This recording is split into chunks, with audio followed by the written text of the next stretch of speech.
Hi guys, it's ASBYT and welcome back to a brand new video, and today we're talking about lots of information regarding the release of the brand new PlayStation 5 and potentially the Xbox 2 as well. So let's get straight to it.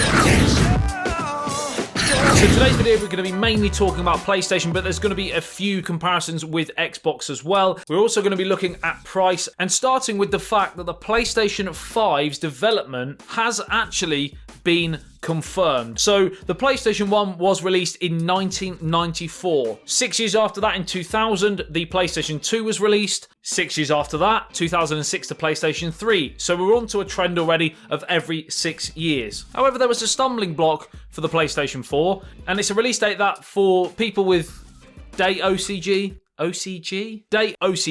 they will be a little bit annoyed that it took 7 years to release the PlayStation 4 in 2013, not the 6 that we've been used to up until then. However, when we look back at those 4 different consoles, it's pretty obvious that every 6 to 7 years we are seeing a new release of a new gen console. So based on that fact alone, we should be looking at around 2019 or 2020 for the release of the PlayStation 5. However, there are 2 key important things. One, the PlayStation Pro was released in 2016 after just 3 years of the PlayStation 4. And this, of course, was kind of a facelift model of the PlayStation 4, allowing for sort of better 4K gameplay and stuff like that. So a lot of people thought that this may potentially delay the release of the PlayStation 5 just due to the fact that literally after 3 years we had another new console. However, this is where the confirmation comes in. The PlayStation leader Sean Layden has actually confirmed that they are already in the process of development, etc. on the PlayStation 5. Many insiders in the area are even saying that potentially in late 2018 there could be some big announcements. But generally with Sony, if there is a release, the announcement usually comes at E3, and then the following year the actual console is actually produced. So there could very well be a strong possibility of a big announcement at the next E3.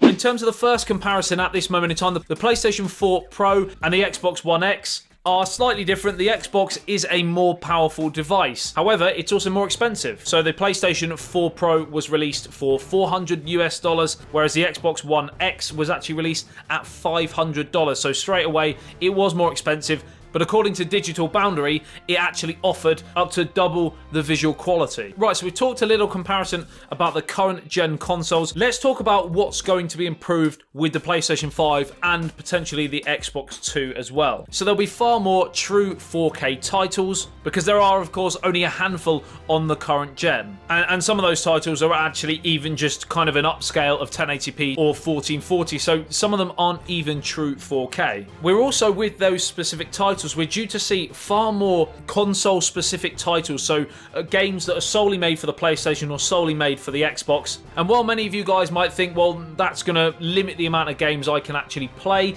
you know, if you only have one or the other console and you don't have both, because let's be honest, not many people can afford to have 2 consoles. While that may be correct, due to this, the actual titles will be, in my opinion, far better, because the actual game developers will be utilising the specific hardware and software within that one console. You've only got to look elsewhere in the tech industry. Let's take smartphones, for example. The iPhone, using software and hardware created by Apple, is a fantastic bit of technology. Also, if you're looking Android-wise, the Google Pixel is, according to probably 90% of Android users, the best device for Android, because it's the software and the hardware are created by Google. So if the game developers actually work on the game specific for one console over both, they are going to create a better game as a result. So the actual specs at the moment on the PlayStation 4 Pro, they are using a custom AMD processor with 8GB of DDR5 RAM.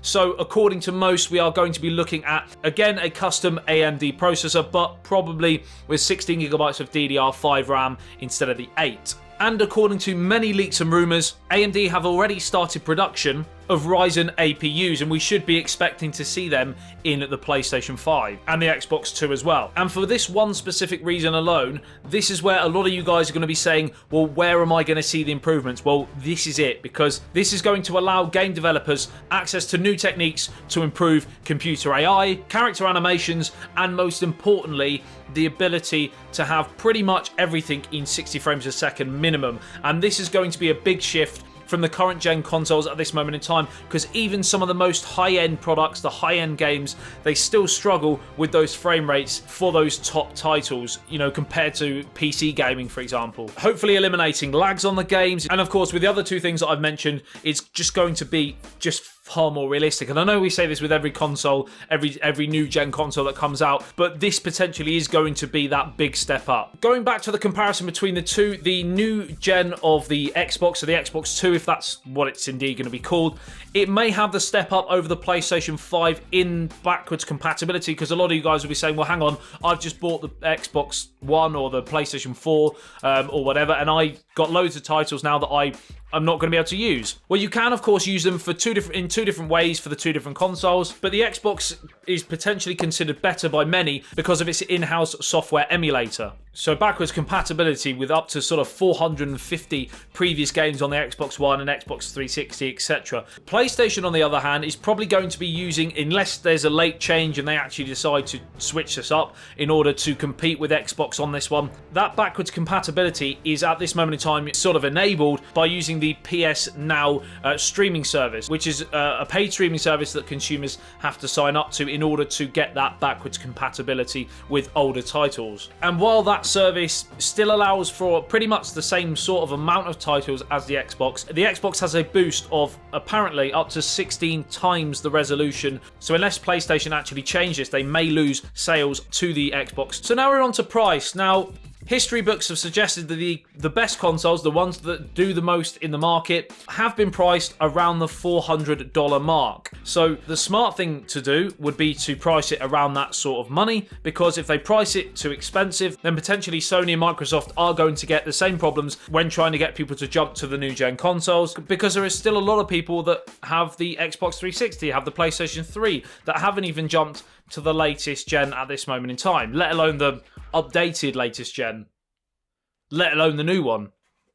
So there's a lot of people that are waiting to jump that gap, and that's why price is going to be so important. I generally think they would be making a mistake if they do price it above the sort of $400 mark. But hey, I'm not the head of Sony or the head of Microsoft, so what do I know?